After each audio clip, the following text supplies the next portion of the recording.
Selam aleikum, thot nëse të shpif gruaja për moral në familje, si duhet me vepru edhe pse jam i devotshëm, e fali namazin. Ma spjegoj çka ke për qëllim me shpif moral. A po të akuzon se ti ke bon amoralitet me dikën, apo po të akuzon dikën familjes, babën e kit pandershëm, vllaun, ato këta. Nëse është të të akuzu ty personalisht, ty, po të thot ti ke bon amoralitet. Në këtë rast ajo duhet me prun fakte. Ti duhet me thirr familjen e saj me prun fakte. Nëse ajo nuk ka fakte, fetarisht mo nuk lejohet me jetu ti me ta.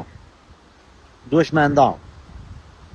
Çu ka qenë gjykimi pejgamberit alayhi salatu wasalam në kohën e tij kur njëri ka akuzu gruan e vet, s'ka pas fakte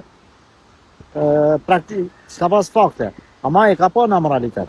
Pastaj kur janë mallku njëri me tjetrin, ky ka mallku gruan, edhe gruaja ka mallku burrin. Edhe ky burri ka thonë ja Rasulullah, mos smuj me jetu me ta.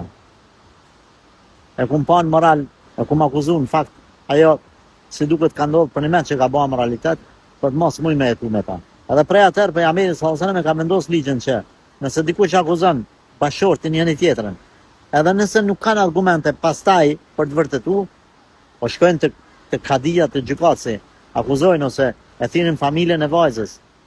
E thonë vajza ju kështu ose djali ju kështu, mo ata mes vetes bën me jetu. Nuk ka më bereqet në atë martesë ku njëri me tjetrin janë akuzuar.